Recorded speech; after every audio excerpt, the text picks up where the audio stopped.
Bonjour à tous et à toutes, bienvenue sur le podcast de Martin Eden. Et aujourd'hui, vidéo intéressante, enfin, qui sort un petit peu des sujets un peu anarchistes, gauchistes, habituels sur la chaîne. Je vais revenir, on va traiter aujourd'hui un petit peu d'un sujet un petit peu, un peu annexe, comment dirais je me sens quand même tout à fait intéressant. On va parler du taoïsme et pour ça nous avons monsieur Rémi Mathieu qui a eu l'immense patience de continuer d'accepter cette invitation malgré de multiples reports parce que votre animateur voilà, il est arrivé tout un tas de galères, donc à mon nez monsieur Rémi Mathieu a eu la gentillesse au bout de la cinquième invitation de venir, enfin d'accepter. Bonjour monsieur Mathieu. Bonjour.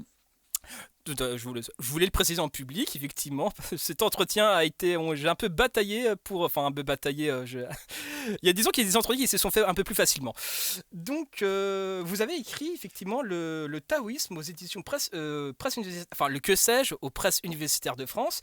Et je pensais que vous inviter pour parler du taoïsme pouvait être extrêmement intéressant et stimulant et peut-être casser, osons le dire, quelques clichés sur ce sujet.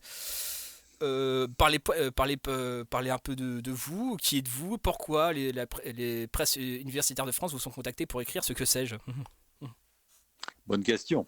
Bonne question. Il se trouve que je suis sinologue de formation, c'est-à-dire que je m'occupe de la philosophie de la Chine ancienne. Ce que j'appelle la Chine ancienne, c'est la Chine de l'époque grosso modo pré-chrétienne, c'est-à-dire qui va du 15e siècle avant notre ère jusqu'au début de l'ère chrétienne, et qui est une époque intéressante dans la mesure où elle correspond, à peu de choses près, à l'époque de la naissance de la philosophie en Grèce. Et elle est à peu près en tout point comparable, en maint point comparable à l'époque de la naissance de la philosophie chinoise. Donc c'est une période extrêmement riche en termes de philosophie, de littérature, d'histoire. Bref, c'est la naissance de la civilisation chinoise. C'est celle à laquelle naissent les grands textes, les grands auteurs Et, qui font encore référence de nos jours. et je crois, enfin vous allez dire si je dis une énorme connerie, mais je crois qu'en moins 600, il y a eu l'espèce de siècle de, enfin il y a eu une espèce d'encyclopédie, il y a un vrai parallèle à faire avec l'encyclopédie, on va dire en Chine, je crois ils ont eu leur siècle des Lumières en moins 600 avant Jésus-Christ, si je dis pas de bêtises, en voulant faire une espèce d'encyclopédie, enfin de réunir tous les savoirs, je crois, si je dis pas de bêtises, en Chine. Alors, je n'oserais pas vous dire que vous dites des bêtises, mais Oui, il est possible que vous en disiez oui, parce que la naissance de la philosophie est contemporaine de Confucius. Et Confucius, c'est à la fin du 6e, au début du 5e siècle avant notre ère. d'accord, Or, Confucius n'a rien écrit, mais ses disciples ont beaucoup écrit. C'est d'accord, ce qu'on appelle d'ailleurs les entretiens de Confucius. d'accord. Mais à l'époque, il n'était pas question de faire une compilation quelconque des autres savoirs philosophiques, puisque la philosophie chinoise n'existait pas en tant que telle. Il n'existait qu'un manuel de divination et également qu'un recueil de poésie qu'on appelle le classique des poèmes d'ailleurs, Mhm. en chinois Shijing. Et donc c'est très insuffisant pour envisager de faire un travail encyclopédique. Et Et c'est seulement après cette période, donc après la période du 5e siècle avant notre ère, que sont venus en opposition au confucianisme hmm. un certain nombre d'écoles philosophiques, dont le taoïsme. Alors, c'est aussi pour ça que je voulais faire cet entretien, parce que en fait, il y a beaucoup de décortiquer le vrai du faux, tout ce qui concerne l'Extrême-Orient est d'un compliqué. Enfin, c'est vraiment la sinologie encore. Enfin, en France, enfin, vous pourrez dire encore si je dis une énorme bêtise, mais j'ai l'impression que c'est par rapport à d'autres sujets de sciences humaines et sociales, c'est un sujet, enfin, c'est un thème ou enfin, un sujet beaucoup moins développé, enfin, malheureusement, et donc on est un peu, enfin, là, pour le coup, je suis pris la main dans le sac. J'étais persuadé qu'il y ait une espèce de révolution, enfin une espèce de voilà de mouvement encyclopédique en Chine en moins 600. Bon, en fait, non, je me suis trompé. Et enfin, bref, c'est pour Non, ça que je voulais. vous avez au moins raison Hum, sur un point, hum, c'est hum. celui de la révolution. D'accord, La révolution, elle existe, mais c'est une révolution humaniste. d'accord. C'est-à-dire que la naissance du confucianisme correspond à ce qu'on a appelé en Occident une révolution humaniste, puisque Confucius et ses disciples ont été les premiers à mettre l'homme et la morale également Mhm. au centre de leur système de pensée du monde, Mhm. alors qu'auparavant, ces questions ne se posaient pas. Il s'agissait uniquement de savoir quel était le rapport de l'homme au Dieu, Mhm. ou quelle était la façon de lire l'avenir par la divination. Mhm. Bref, la philosophie, c'est-à-dire la recherche de la sagesse, n'existait pas. Du moins, nous n'avons pas de traces écrites d'une période qui, semble-t-il, n'a pas existé avant Confucius. Vous faites allusion également à la difficulté qu'il y a à se repérer dans la chronologie de l'histoire de la pensée chinoise. Effectivement. Elle est due à un point qui est essentiel, à savoir que la civilisation chinoise, et moins encore la langue, Mhm. ne sont étudiées dans l'enseignement primaire et secondaire en France. Pour étudier la sinologie, il faut aller dans l'enseignement supérieur. Or, peu de personnes ont l'ambition de faire des études approfondies en la matière, ce qui explique que beaucoup, malheureusement, manquent d'éléments tout à fait élémentaires Mhm. pour tracer une chronologie, même approximative, de l'histoire de la Chine, qu'elle soit civilisationnelle, culturelle, littéraire, philosophique, sociologique ou autre. Donc, je comprends vos difficultés et ne vous excusez pas. C'est le système, c'est le système Je, éducatif qui est malheureusement ainsi conçu et il faut faire avec. Et c'est surtout la difficulté d'un autodidacte, comment se repérer, enfin, etc. Quels sont les livres intéressants, etc. Parce qu'il y a beaucoup, sur le sujet du taoïsme, malheureusement, il y a énormément de livres. Mon Dieu, il y a toute une bibliographie ésotérique et New Age, mon Dieu, qui pille ce genre de choses et qui disent n'importe quoi. Et pour s'y repérer, c'est vraiment, faut vraiment avoir le couteau entre les dents. Mais enfin, bref. Oui, alors c'est pour ça que Hum, moi je ne hum, m'intéresse pas à l'ésotérisme, hum. je m'intéresse à la philosophie. Ce Voilà. sont vraiment deux choses différentes. Apprendre à penser est une chose, apprendre à rechercher des écrits plus ou moins hurluberlus qui sont supposés vous apporter le bien-être, le bonheur Hum. et la santé éternelle, ça n'est pas franchement mon domaine. Oui, effectivement, et c'est pour ça que je vous ai invité d'ailleurs. Mon Dieu. Et donc, là, on a pas mal digressé, mais et donc les éditions Presse Universitaire de France vous ont contacté pour écrire un que sais-je. Alors, comment vous avez fait pour réduire un sujet aussi vaste à 128 pages? Est-ce que ça a été un vrai défi? C'est un défi, mais c'est la loi du genre. Hmm.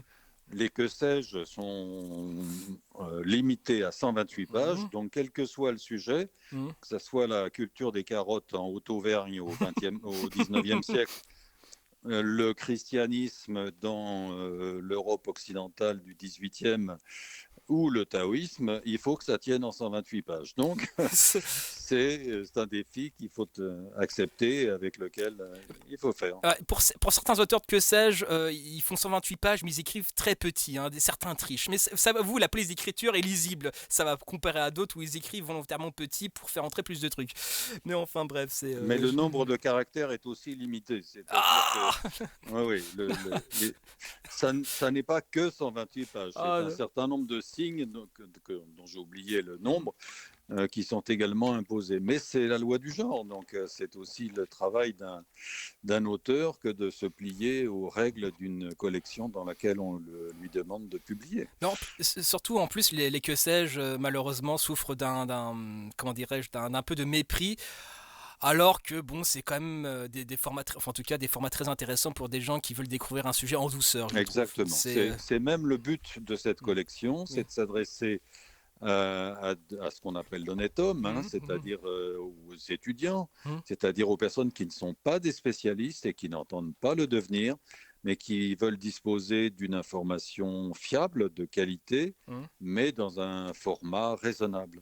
Oui, effectivement. Raisonnable, j'entends que, évidemment, 128 pages, voilà, vous pouvez quand même le lire dans 2-3 jours, J'ai publié très récemment dans la collection de la Pléiade Oui, un, oui. un gros volume de 1100, je ne sais plus combien, C'est, 32 pages. je- Donc, c'est un autre public, un autre en- lectorat, une c'est- autre ambition. et- Voilà, il faut savoir adapter son travail aux lecteurs qui attendent tel et tel type d'enseignement, de tel et tel type de publication. surtout, c'est C'est la loi du genre. C'est 1600 pages, format encyclopédique, hein, pour le coup. J'ai votre livre dans ma liste de livres à commander, mais j'ai déjà l'édition critique de Mein Kampf à finir déjà, qui est dans les mêmes formats, on va dire. J'espère que l'un sera plus agréable à lire que l'autre. Étonnamment, je pensais un peu, enfin là on digresse un petit peu, mais là je pensais qu'en achetant ce bouquin, d'ailleurs qui m'a été offert à Noël dernier, que je n'ai pas toujours pas fini d'ailleurs, je pensais que la lecture allait être excessivement technique, mais en fait c'est écrit de manière très claire et très limpide. Enfin, je suis même étonné de la facilité de l'écrire, de la chose, enfin de la clarté du propos. Je pensais que allait être un truc, enfin. C'est pas un roman de gare, c'est pas du Dan Brown, qu'on s'entende bien, c'est vraiment, faut être posé, faut lire, etc. Mais c'est pas, c'est fluide, ça va, c'est pas rébarbatif, ça va, franchement honnêtement ça va. Enfin bref, tout ça pour dire, donc sans commencer par le taoïsme, mais en fait enfin la question très simple mais à la fois très complexe, c'est quoi le Dao ou le Tao? Qu'est-ce que c'est? Alors, personne n'en sait rien, et moi non plus. Alors, on pourrait dire que ça peut clore le sujet, et nous pourrions peut-être arrêter cet entretien à cet instant même, mais peut-être seriez-vous un peu déçu. Mais si vous lisez attentivement Lao Tzu, et je Mmh. ne doute pas que vous le lisiez avec attention, Mmh. vous verrez qu'il s'interroge pour savoir comment nommer ce qui lui semble être à la fois un principe et un moteur. Mmh. Un principe, c'est-à-dire que selon lui, le monde fonctionne, c'est-à-dire qu'il a une logique interne. Et qu'est-ce que c'est que cette logique interne si elle n'est pas celle de Dieu? Mmh. Nous, en Occident, nous avons une explication globale qui nous permet de tout comprendre et de tout expliquer, qui est c'est la volonté de Dieu. Dieu a créé. Cette notion n'existe pas en Mmh. Chine. Elle n'existe pas non plus dans le taoïsme. Mmh. Mais Lao Tzu pense que même s'il n'y a pas une volonté de faire fonctionner le monde des choses, la vision objective montre que ces choses fonctionnent. Or, cela suppose qu'il y a donc un principe qui les rend cohérentes et qui les rend euh,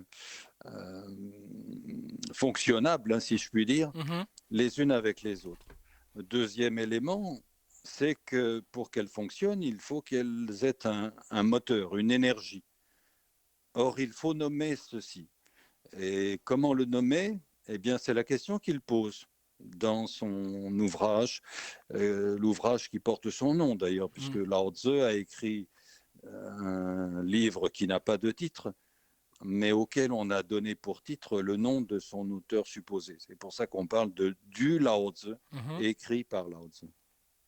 Et il dit, puisqu'il faut bien le nommer, je vais l'appeler Dao. Dao signifie la voie, mais la voie VOIE, hein, la D'accord, voie que l'on suit.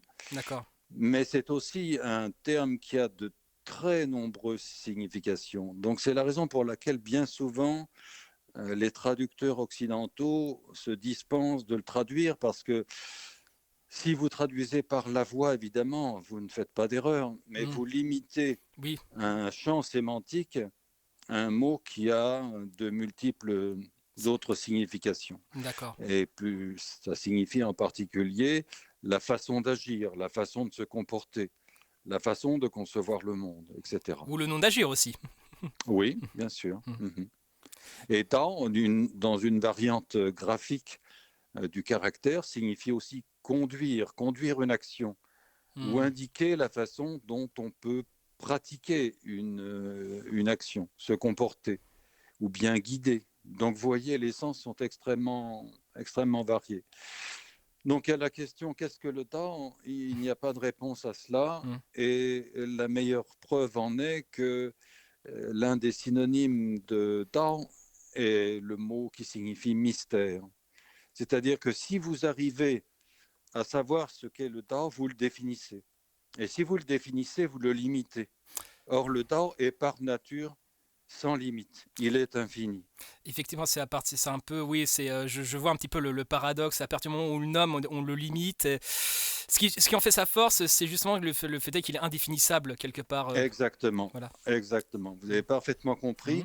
Et d'ailleurs, il y a un autre philosophe occidental qui avait lui aussi parfaitement compris cela à propos de Dieu, Mhm. qui est Spinoza. Mhm. C'est-à-dire qu'à partir du moment où vous définissez Dieu, vous limitez ses Mhm. pouvoirs. Or, Dieu est toute puissance, du Mhm. moins dans la conception Mhm. monothéiste de cette notion. Mhm. On peut dire à peu près la même chose du Dao côté chinois. Plus vous le limitez, plus vous le définissiez, plus vous vous trompez Mhm. dans la mesure où vous n'en faites que ce que votre esprit, je ne parle pas du vôtre en Oui, particulier, oui, mais le nôtre, peut en concevoir. Donc limiter le Dao à ce que l'esprit humain peut en concevoir est une erreur majeure. Donc d'accord. il vaut mieux ne pas poser la question, c'est une façon de ne pas y répondre. Le constater est peut-être bien plus fort que le définir. Exactement, exactement. D'accord, c'est... Alors Oui, je rajoute peut-être oui. un point qui me paraît plus qu'important, capital. Mhm. Euh, Deuxième mauvaise nouvelle de l'après-midi, Oui. le taoïsme n'existe pas. Alors pourquoi nous sommes là? J'allais vous le demander. Le taoïsme, en fait, est une invention qui date du deuxième siècle avant notre ère, c'est-à-dire environ 3 siècles après l'apparition des premiers textes Mhm. qui seront ensuite rattachés à cette école. Et on a parlé de taoïsme, alors évidemment j'emploie le mot français, pas le Mhm. mot chinois, Mhm. parce que les bibliographes, c'est-à-dire les gens chargés à la cour impériale entre-temps, donc l'Empire a été fondé en 221 avant notre ère, et l'empereur a chargé ses historiens de classer les écoles de pensée de l'Antiquité, c'est-à-dire de toute la période qui correspond à la royauté, qui a été abolie donc avec l'Empire. Et à ce moment-là, la cour impériale a voulu qu'on classe les très nombreuses écoles de pensée qui existaient, comme chez les Grecs, qui Mhm. existaient les platoniciens, aristotéliciens, cyniques, sceptiques, etc., etc. Mhm. Alors l'histoire a voulu dire, un peu par défi, qu'il existait 100 écoles de pensée.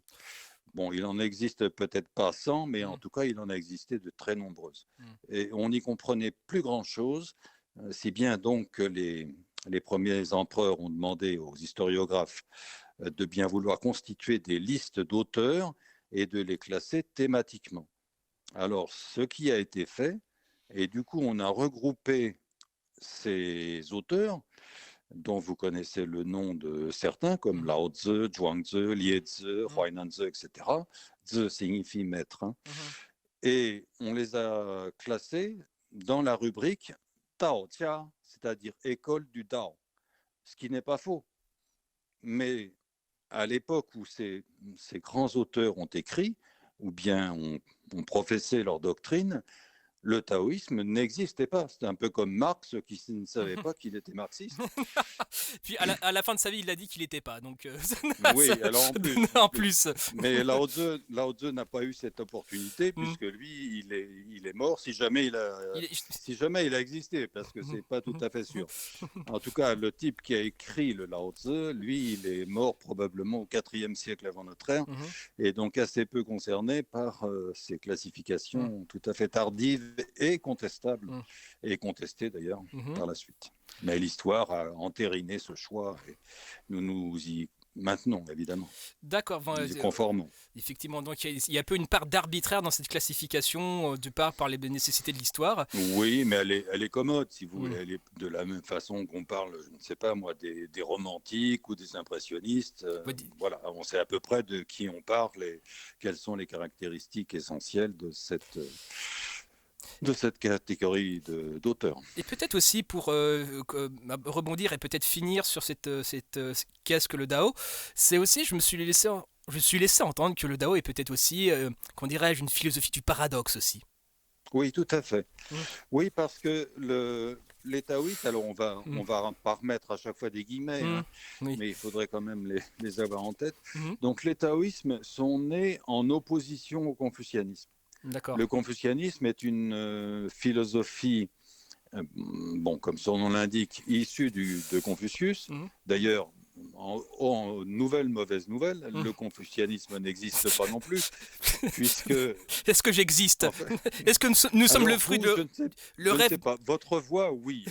Maintenant, vous, je ne sais pas. Oui. Mais je vais dire par là que la notion de confucianisme est une notion qui est née au 19e siècle en Occident, mais les Chinois n'ont jamais appelé les partisans de Confucius des confucianistes, hein. Mhm, C'est une notion entièrement moderne et occidentale. Mais revenons à nos moutons. mhm, Donc, les disciples de Confucius, voilà, ce mhm, sera plus correct de parler comme ça, mhm, sont des gens qui s'intéressaient avant tout à la morale et avant tout à la gestion de l'État. Ils vivaient dans une... Ce qui est très important, c'est de remettre cela dans un contexte historique. Confucius et les confucianistes, donc ses adeptes, apparaissent et se développent et prennent le pas sur les autres écoles de pensée à une période qu'on appelle la période des printemps et des automnes, qui est une période qui voit la Chine de l'époque royale se déliter. C'est-à-dire qu'elle est constituée d'une multitude de petits États, de principautés, qui se font la guerre les unes les autres, un peu comme l'Empire allemand avant l'unification de Bismarck, mhm. et qui se détruisent les unes les autres. Donc la Chine vit dans un chaos épouvantable de guerre, plus ou moins fratricide, d'assassinats politiques, de famine, et ainsi de suite. Et le but que recherchent les penseurs de cette époque, donc Confucius, c'est de rétablir l'ordre, non pas à coups de canon, Mhm. ça ne risquait pas puisque le canon n'existait pas, mais en tout cas, pas par les armes, mais par la morale. Et donc, ce qui est important à ses yeux, c'est de rétablir des comportements éthiques, de faire la leçon morale aux princes pour qu'ils adoptent des solutions sages qui rétablissent la paix, la prospérité et ainsi de suite dans ces royaumes. Or, les taoïstes qui viennent quoi, 2 siècles après Mhm. s'insurgent contre la domination de cette pensée moralisante et ils jettent euh, par terre, ils font table rase de ces a priori en disant que la morale est totalement superflue, qu'elle est inutile, qu'elle est même quasiment nuisible, que la sagesse ne sert à rien, que les savants sont des gens foutres, enfin ils s'expriment de façon plus élégante que moi, mais que ce qui compte, c'est d'être conforme à la nature des êtres, à la nature des choses, de suivre le comportement spontané que la nature qui nous a été conférée par le ciel telle qu'elle nous est confiée, et non pas d'inventer des morales artificielles, des rites, des comportements sociaux qui sont autant d'obligations qui sont creuses à leurs yeux. Bref, ils refusent la société telle que les confucianistes l'avaient envisagée, et donc ils s'efforcent de dire à peu près exactement le contraire de ce qu'ont affirmé jusqu'alors les philosophes de cours officiels. D'accord. D'où l'impression de lire sans arrêt des expressions paradoxales qui ont l'air d'être là uniquement pour choquer le lecteur Oui. et pour le bousculer un peu, voire même de le bousculer sérieusement. Mhm. Mm. D'accord, très bien. J'avais envie de rebondir, mais j'ai pas envie de spoiler les autres points qu'on va traiter par la suite. Donc déjà, bon, voilà le Tao et un petit peu les taoïsmes. Là, on va peut-être attaquer je veux dire, les grandes figures du taoïsme. On commence par enfin, le plus célèbre, un peu la rockstar, quoi, Lao Tse. Qui est-il? Est-ce qu'il a existé? Bon, je sais que non, mais quand j'ai su qu'il n'a pas existé, ça m'a fait le même effet que quand j'ai su que Sherlock Holmes n'avait jamais existé aussi. Ça fait très bizarre, quoi. C'est, enfin voilà. Alors on ne peut pas savoir s'il a existé ou pas, et Mm, d'ailleurs peu importe. mm, Ce qui importe, c'est que mm, le livre de Lao Tzu, mm, lui a existé. Et alors, comment sait-on qu'il a existé? Non seulement parce qu'on a des preuves, certes tardives, mm. mais on a des preuves de cette écriture, mais ces preuves sont tardives. Par contre, ce qui est très intéressant, c'est que les découvertes archéologiques récentes qui ont été faites au cours de ces dernières décennies, de ces dernières années, dans des tombes qui datent du IVe siècle, montrent que le texte, le Lao Tzu, a existé d'une certaine façon, parce qu'on n'en a pas la version intégrale, mais on a des versions partielles de cette œuvre, qui date donc du courant du IVe siècle avant notre ère. Donc on ne sait pas si le personnage appelé Lao Tzu a vraiment existé, d'ailleurs, donc c'est peu important. Mais en tout cas, l'auteur du Lao Tzu, lui, a existé puisqu'il a écrit, et ces trouvailles archéologiques nous le prouvent à l'évidence.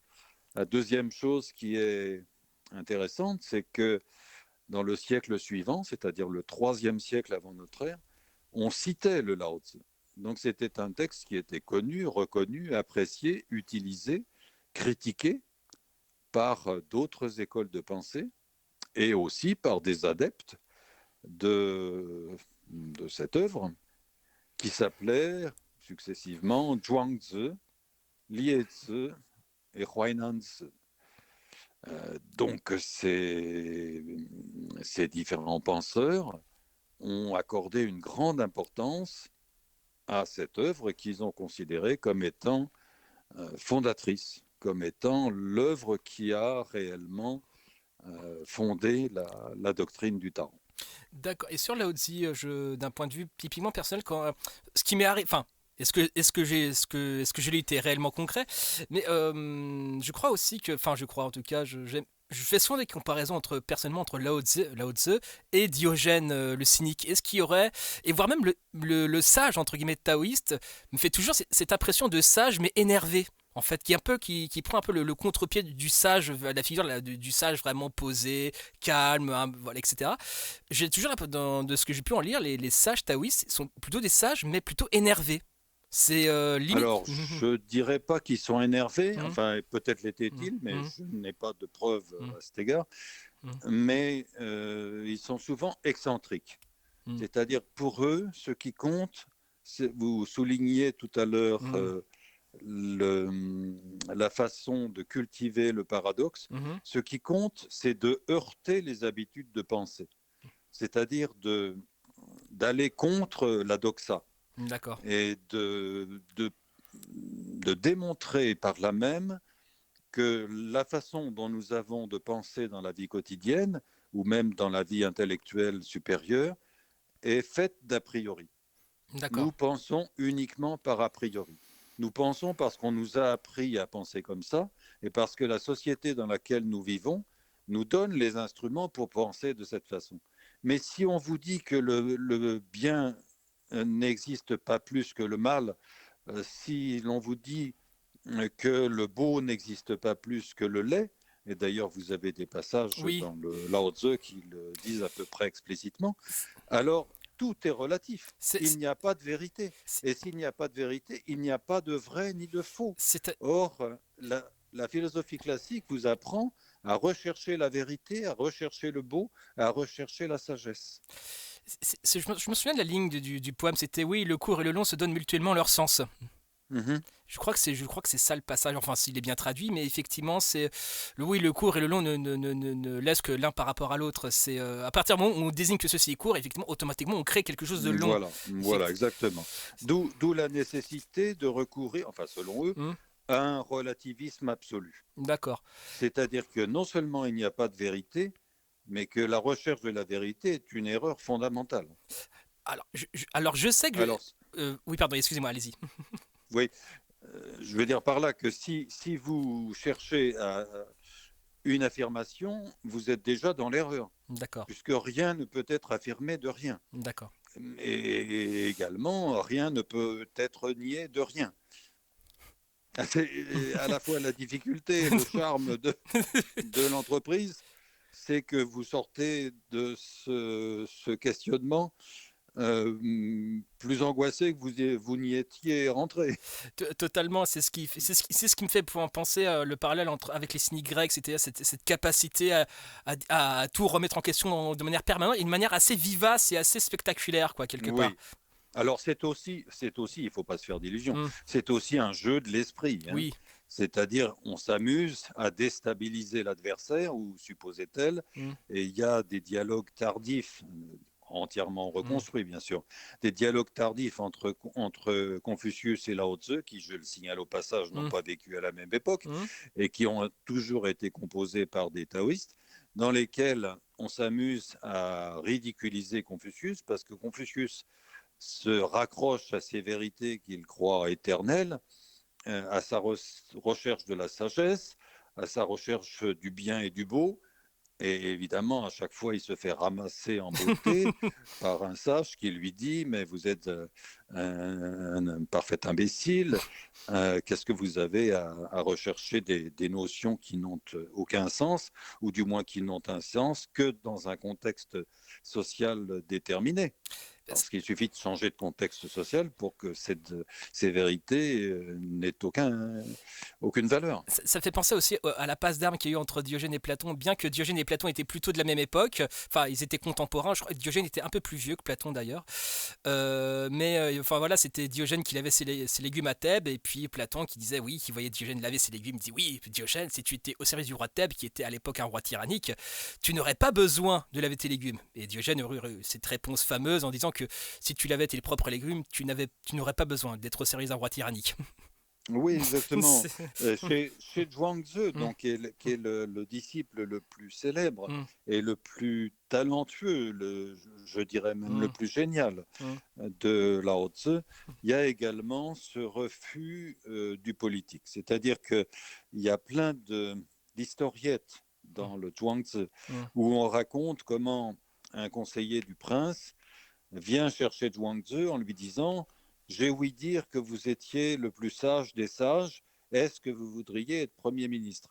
Et évidemment, le pauvre type se fait ramasser de la plus belle façon par Zhuangzi en mm. lui disant que lui préfère être comme la tortue qui traîne sa queue dans la boue et être tranquille jusqu'à la fin de ses jours s'il peut vivre 200 ans Mm. paisiblement, plutôt que de finir massacré à la cour du prince en essayant de lui inculquer quelque élément de sagesse que ce soit, sachant très bien que de toute façon, ses conseils ne seront évidemment pas suivis des faits. Mm. Donc c'est assez typique du genre de dialogue qu'il y a entre les gens qui décident de se retirer du monde, Mm. qui est une position, il faut le dire, assez facile, Oui. dans la mesure où ça ne mange pas de pain de ne pas prendre la moindre responsabilité. Celui qui se coltine la gestion de la société, la gestion d'un pays en guerre, évidemment, il a d'autres soucis que de savoir comment il va éplucher ses légumes le soir. Oui. Donc, C'est voilà, c'est c'est facile, mais qu'est-ce qui le faisait bien? ah oui, bien sûr, ben, C'est- c'est ça qui est agréable, c'est ça qui est agréable à lire, c'est Mm. effectivement des histoires qui sont très très plaisantes, C'est- très agréables. Parce que tout le monde peut se retirer du monde, mais tout le monde ne peut pas le faire avec autant de classe et autant de bons mots, quoi, quelque part. Oui, Et donc, parfaite transition sur Lao Tzu, maintenant peut-être sur les deux autres, peut-être un peu moins connus. Chuangzi, parfaite transition. oui. Alors Zhuangzi passe pour le plus grand écrivain de l'Antiquité. Il a un style, il a un vocabulaire qui Mm, pose d'ailleurs problème aux traducteurs, et pas mm, seulement aux traducteurs occidentaux, aux mhm, traducteurs chinois eux-mêmes, puisque mhm, cette langue, c'est une langue écrite, hein, mhm. c'est pas une langue parlée. Donc c'est une langue qui nécessite un gros travail de commentaires pour être comprise, parce que c'est une langue archaïque, avec des termes qui ne signifient plus la même chose de nos jours et dont la grammaire est très différente de celle du chinois moderne. C'est ce D'accord. qu'on appelle le chinois classique. Et donc, c'est une langue qui est essentiellement, qui est, oui, essentiellement écrite. Elle n'est pas une langue parlée. Donc, elle est difficile à comprendre. Mais la langue de Zhuangzi est une très belle langue, très riche. Et puis, ses histoires sont, comme je viens de le dire, extrêmement agréables à lire, extrêmement imagées, et pleine de fantaisie, d'humour. Ce qui est très agréable aussi quand on lit Zhuangzi, c'est ça, un humour absolument féroce Mhm. qu'il adresse à ses contemporains et qui en rend donc la lecture si agréable. Est-ce qu'on pourrait comparer son humour à celui d'Oscar Wilde? Des fois, je me suis fait la réflexion sur certaines. Je sais pas si les réflexions que je me suis faites étaient typiquement sur Changzi, mais certains traits d'humour ou traits d'esprit, franchement, Oscar Wilde les aurait pas reniés pour moi, hein, honnêtement. Alors je suis tout à fait de votre avis. Il se trouve que le hasard a fait que j'ai lu et relu Oscar Wilde dernièrement et que j'approuve ce type de comparaison. Et il y a un autre auteur anglais avec qui j'ai fait le parallèle, qui est Carroll, Ah, Lewis Carroll. Lewis Carroll, d'accord, j'ai pas du tout Oui, lu, faudrait que je le lise à l'occasion. et qui est l'apologie du non-sens. D'accord. Et si vous lisez bien dans Zhuangzi, Mm. certains de ces chapitres, c'est l'apologie du non-sens, du nonsense, pour parler anglais. C'est-à-dire qu'on peut tenir des propos qui n'ont aucun sens, dans la mesure où le langage n'est qu'une façon de se tromper soi-même et de tromper les autres. Donc le langage est une falsification de Mm. la pensée dont il faut se défier à tous égards. Ça me fait, enfin, quand on parle de, comment dirais-je, souvent, enfin, il y a souvent cette idée d'impuissance, de paradoxe, ou d'insaisissable dans le taoïsme qu'on a évoqué tout à l'heure. Vous parliez effectivement, on en ressort plus angoissé, mais justement, non, c'est là un petit peu toute la beauté, toute la beauté entre guillemets en tout cas, des taoïsmes, en tout cas de ce que j'en ai compris. Même si j'aime pas du tout ces appels-là, ces appels au mystère du monde, etc. Mais il y a un aspect contemplatif, il y a un espèce de le monde est mystérieux. On comprend pas forcément grand chose, mais c'est pas forcément c'est angoissant. Mais Juste, c'est beau à voir en fait. Il y a un il ne aspect. faut surtout pas le comprendre. Alors là, on touche un autre point important de la philosophie taoïste, c'est ne pas comprendre. Ne pas comprendre, c'est ne pas savoir. Parce que savoir, c'est savoir intellectuellement. Et savoir intellectuellement, c'est disséquer le monde.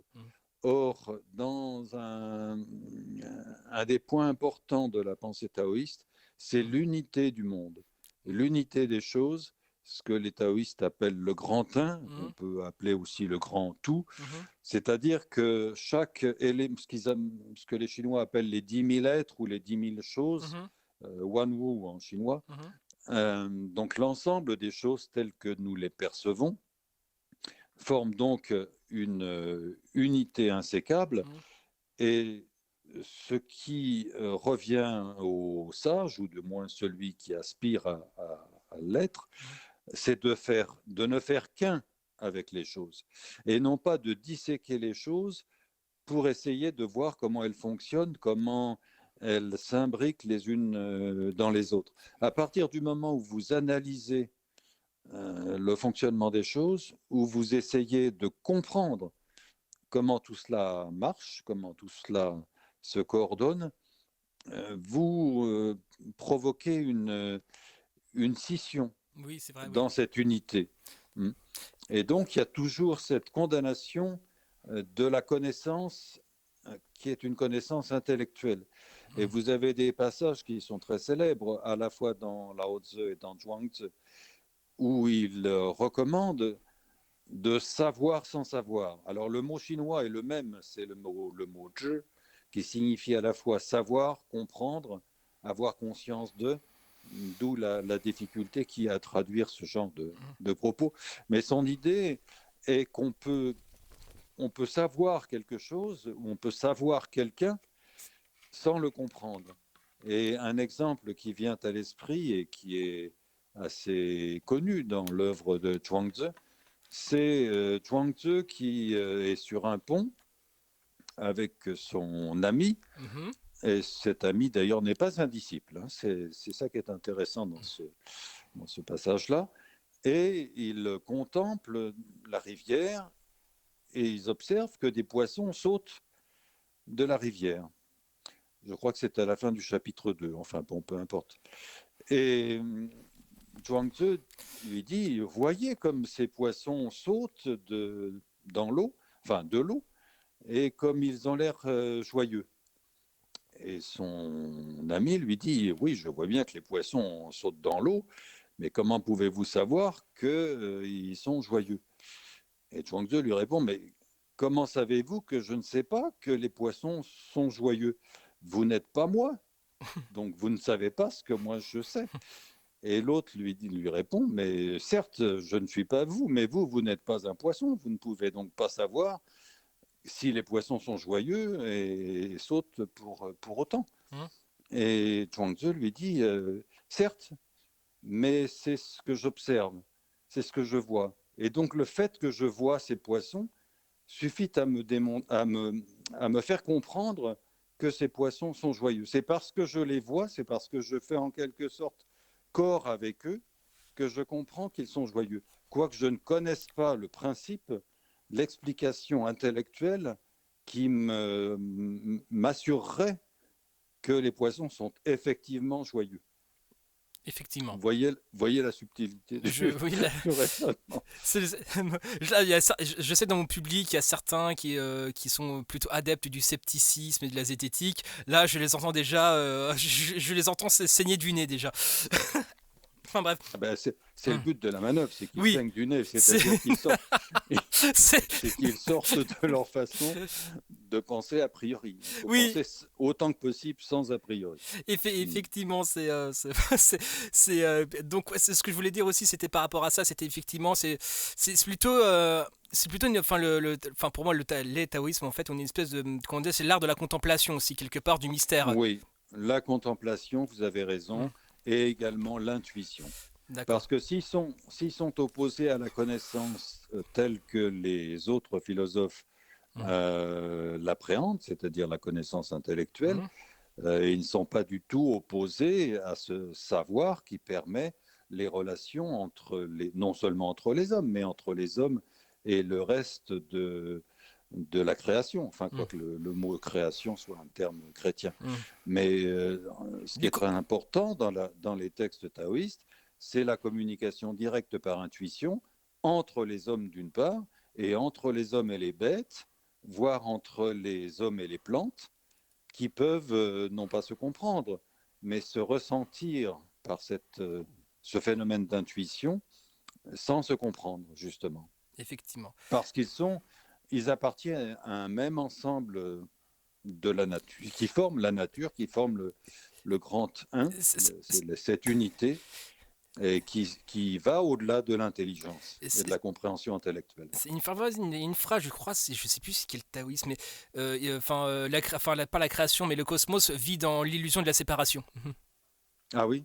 Je crois que enfin, ça se trouve, c'est une phrase que j'ai pris un peu au hasard, mais en tout cas, c'est ce que vous m'avez raconté là, effectivement, une espèce d'empathie spontanée, une espèce de compréhension un peu Oui, affecte, oui. sentimentale, que ce soit les plantes ou les animaux, effectivement. Ça m'a fait penser Mhm. à cette phrase, nous vivons l'illusion de la séparation. Je crois que c'est une phrase bouddhiste, je crois, mais je crois que Oui. pour ce cas-ci, elle s'applique plutôt bien. Et donc, après Shangzi, effectivement, qui est plus. Est-ce que c'est l'élève qu'on a plus de documentation, de livres, d'histoire, pour décréter que c'est plus ou moins lui l'élève brillant, on va dire? Est-ce qu'il y a vraiment comment, enfin, est-ce qu'il y a plus de traces écrites de lui par rapport à d'autres en fait? Ben, son œuvre, qui lui est en large partie attribuée, Hmm, mais comme beaucoup d'œuvres de l'Antiquité, elle est composite, c'est-à-dire elle a été écrite à différentes époques par différents auteurs. d'accord, Mais on attribue quand même l'essentiel de cette œuvre, qui fait quand même 33 chapitres. Hein, quand même, ouais. c'est un gros volume. Hein, c'est un gros volume. D'accord. à Zhuangzi, et peu importe d'ailleurs que les autres chapitres aient été écrits ou par lui-même ou Mm, par ses disciples.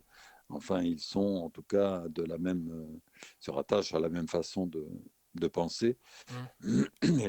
Ils sont d'une très très grande richesse narrative, ce qui les rend donc particulièrement plaisants à compulser, à consulter.